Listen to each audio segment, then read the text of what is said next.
such a pleasure to have a chance to talk to you and for all of us to hear what you have to say, Lord Sainsbury, or if I may call you David. Yeah, sure. Absolutely. It must be a bit weird to be called a human ecosystem. Yeah, I was wondering exactly how I fitted that description, yeah. Well, you know, former grocer, Yep. businessman. Sainsbury's is one of Britain's largest supermarkets. Former government minister for several years of science and technology with the Labour government, and scientist, because you have a degree not just in history but also psychology, and philanthropist. And I wanted to start by asking you about your decision to found the Gatsby Charitable Foundation when you were only 27. That's pretty exceptional in itself, to do that so young. Yeah, I wouldn't like to claim any great credit for this. I mean, what happened was at the age of 27, I received from my father through a family trust what was about 40% of the shares in Sainsbury. And I was immediately sent off to the family solicitor to discuss what I was going to do with this. And she said, of course, you'll be setting up a charitable trust. And as solicitors do on these occasions, she said, you also got to set up a trust for your children. At that stage, I wasn't even married, so I thought this was kind of looking far ahead. And my parents had always had a charitable trust, so I was brought up to think this is something which was good to do, so I set it up. Of course, at that stage, it wasn't very significant because it was still a family business. We paid very little dividends, so there was very little money in it. And it was only about 4 or 5 years later that it began to have a sizable income and to be really of interest in terms of doing things. It's called the Gatsby Charitable Trust, named after J. Gatsby and the Great Gatsby. Yeah, it was called after the Great Gatsby. Partly because, again, the family sister said, what do you want to call it? And I hadn't given any thought, so I said, well, what do people call it? And she said, well, they often call it after a favourite flower or a book or something like that. Well, my favourite flower was a daffodil. And I thought, I can't call it the Daffodil Trust, but my favourite book at that point was The Great Gatsby. And it kind of works, because to me that's a book about someone who follows his dreams. And that's what the great end of the book is really about. When he says, tomorrow we will run faster, stretch out our arms further, and one fine morning, that's really what the book is about. It's about following your dream. And I thought for a charitable trust, that was a good name. I guess that's what philanthropy is about, for those who can do it, following your dreams. And it's over 40 years ago since you began. The world has changed, as we've been hearing, enormously since then. How much of the challenges of being a philanthropist changed? I don't think that much, really. I mean, to me, the point about philanthropy is that you see problems or you see opportunities to do things. And if you are, I think, a social entrepreneur, which I think in some sense I am, then you want to do something about this. You don't want to kind of say, well, there's a problem. You want to do something about it. And I think the sort of motivation then was the same as I have today, which is to do something about it. The thing that's changed, of course, is those early days, I hadn't got very clear views what I wanted to do. And I did a lot of small things, and then gradually found which are the really big things that I cared to do, and built up the expertise, and also a team of other social entrepreneurs who put the projects together for me. So you've really targeted certain areas now. You're known for work in neuroscience, also plant science, work in Africa. So the idea is that you want to narrow your focus to be able to do more. Yeah, it always seemed, well, I always wanted to be proactive. I didn't want to do it where you just sit there and say to people, bring projects, and then I will decide whether I think that's a good project. And I don't think that's a very effective way, and it's not the way I see philanthropy.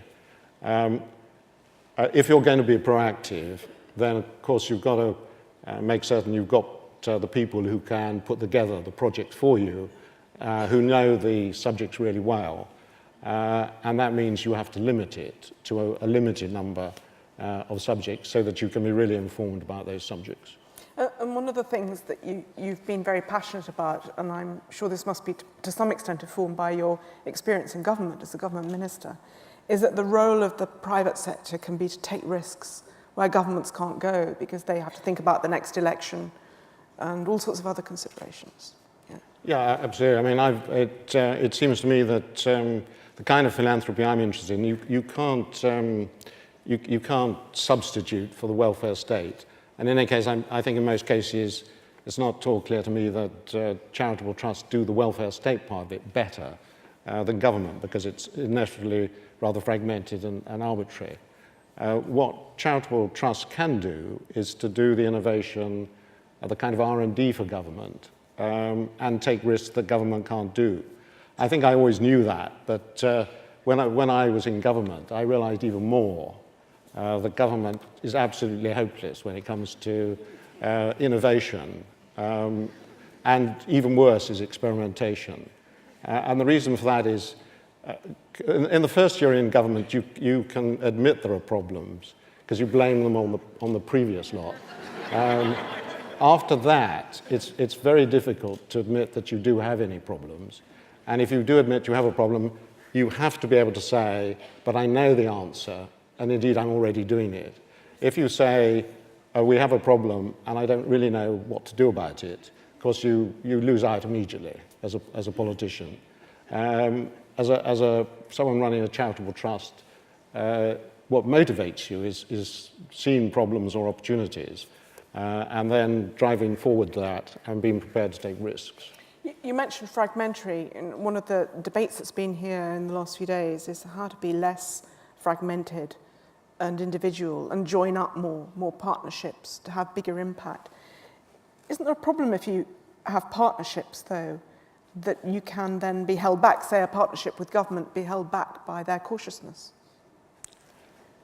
I think you can. It depends, of course, slightly on the area. You've worked for a lot in Africa, for example. In Africa, I think it's very simple. You have to cooperate. I mean, these are huge countries. You can do little projects, and in the early days we did sort of little projects, but there are real questions of sustainability, and they're a real case of what difference does it make. We did some very good projects in early days. We did a project which was to develop a kind of cassava.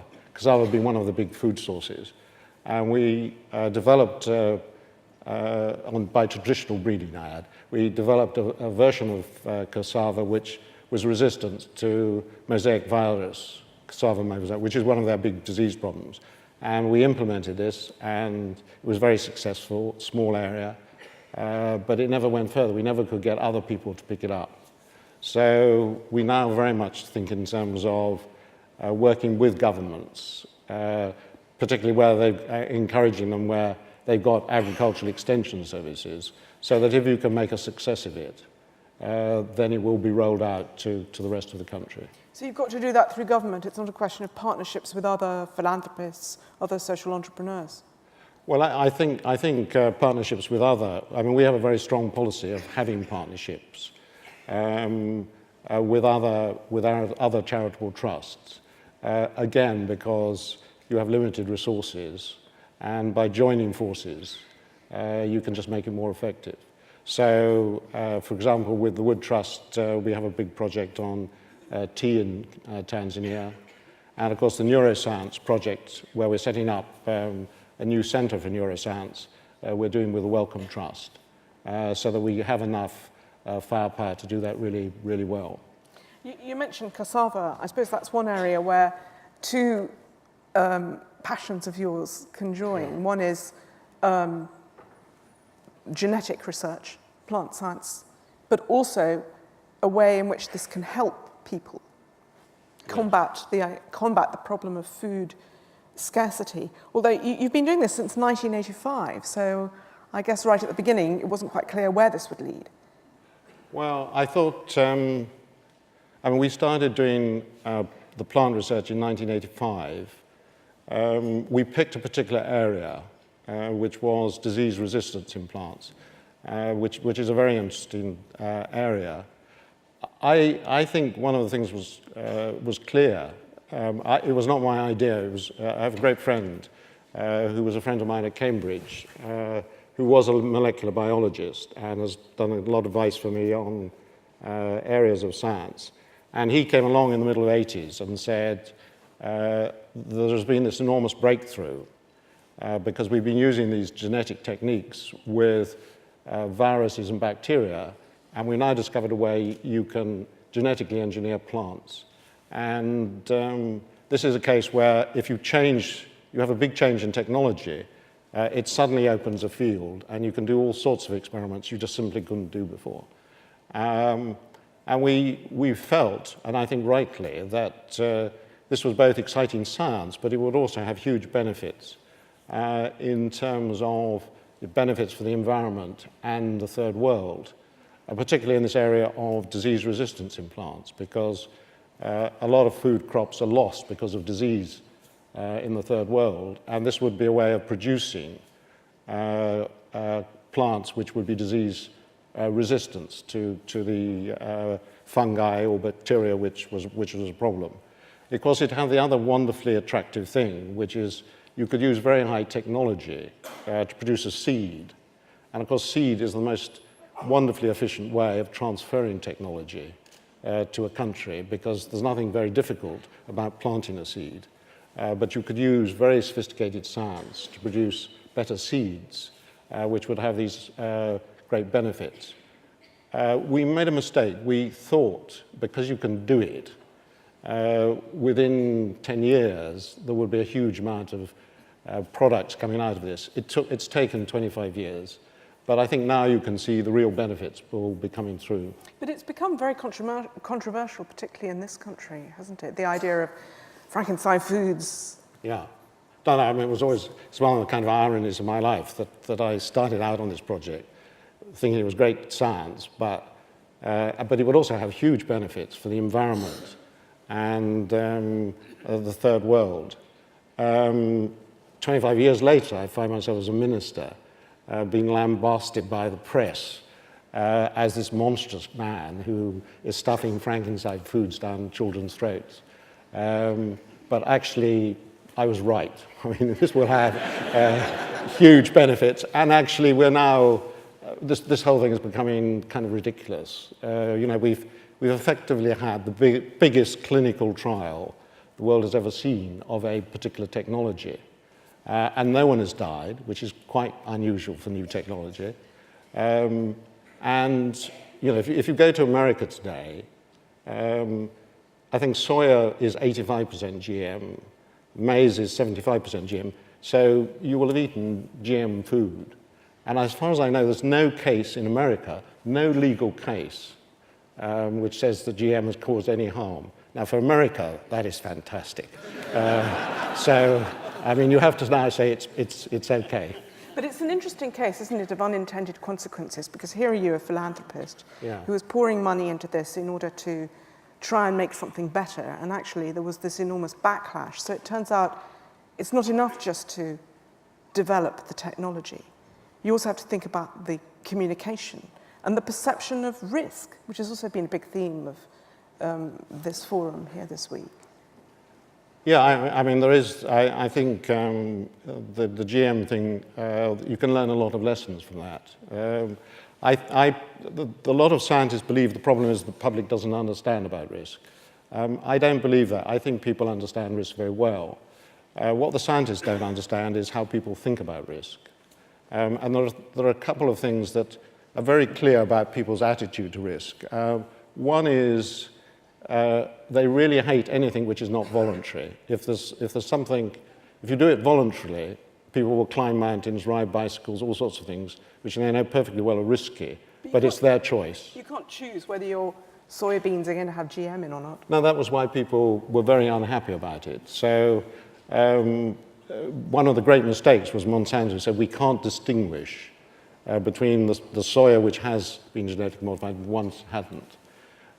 Actually, in Sainsbury's, at the early days, we sold GM products, but we labeled them as such, and we had always a choice. And actually, when I left Sainsbury's to become a minister, we were actually outselling the GM product was outselling the other one. But as soon as you got into this question and you wouldn't be able to say which was which, then people got very unhappy about it. The second thing is people need to have some reward as opposed to offset the risk.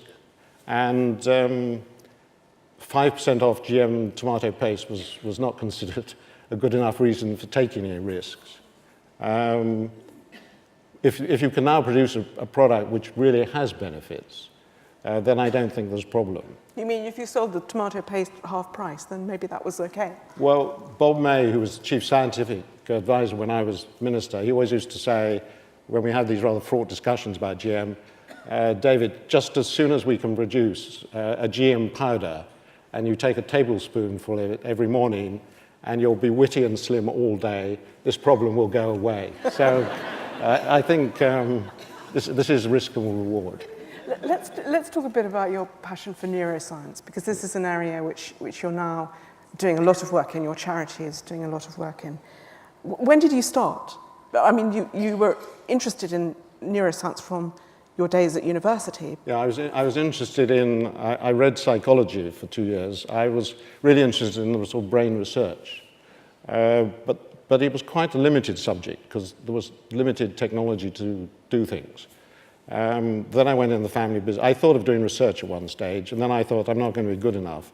And there were some kind of financial reasons for going into the family business. And I sort of kept a bit of an interest for the next 25 years or so. And then I realized, and this great friend of mine realized, that again there was a case where there was a technology came through which really was transforming the subject. So again, you could do lots of new and exciting things. For instance, you can use molecular biology to engineer neurons in the brain so you can turn them on off with using yellow or blue light to change them. And this transforms the subject, and it's why I believe it's going to be the most exciting subject next 25, 30 years. Do you think it's an area where you can not just provide funds for groundbreaking research, but which can be applied also to the idea of helping people in the world who are poor, who are disadvantaged? Well, I've taken on the neuroscience. It seems to me it will have huge benefits in due course. This is very basic research. I mean, it's how does actually neural circuits work in the brain and produce behavior. And I must say, up to recently, I'd taken the view that this is 20, again, it's going to be 20 years before it has any. I think this is wrong, actually. I think we're going to find that it's going to affect all sorts of things in all sorts of complicated ways rather quickly. Motor neuron disease is already, people are beginning to think, how does our knowledge of neuroscience change this? And so I think it may come much quicker. And of course, a lot of things, whether it's psychiatric illnesses or Alzheimer's, I think there'll be a big boost to understanding these things. Because just as we begin to understand more about neurons and neural circuits, out of that will come a lot of knowledge which is very useful. Looking back over all these decades, what are you most proud of as a philanthropist and social entrepreneur? I'm pretty proud of the plant research. I mean, the people there did not only world-class science, but they've actually really developed the subject probably as much as anyone in the world. And this is going to have huge benefits. And then there's one small project which I kind of absolutely love, which I suppose I can talk about because it was actually done by my trustees, I hope with my presiding sort of spirit, when I was in government. Because in government I wasn't allowed to do anything charitable for rather obscure reasons. And they did this wonderful project. We've done a lot on science and maths education. And there was an extraordinary thing happening in England, which is the people doing further mathematics at A-level, the numbers were falling rather rapidly, and it had gone down from 5,000 to 4,500. And this is rather important because further maths is very important in a lot of scientific subjects. And everyone, when asked, everyone said, oh, well, it's young people, you know, they're not like us, they don't like difficult problems, they don't work hard. And we did a project looking at this, and we found that quite the contrary. Lots of, the reason people weren't doing it, because it wasn't an offer in lots of schools, because they didn't have the teachers who were skilled to do it. So we did a project in which we got an online system. They could learn further maths, and with some mentoring. And now the numbers have gone right up to 7,000, 8,000. And it's a wonderful story. If you really tackle a problem, and you do it with imagination, you can turn around these things which look rather hopeless. A great example. Thank you very much. Thank you. David, Thanks for sharing very much. with us your experience, your vision. Thank you very much.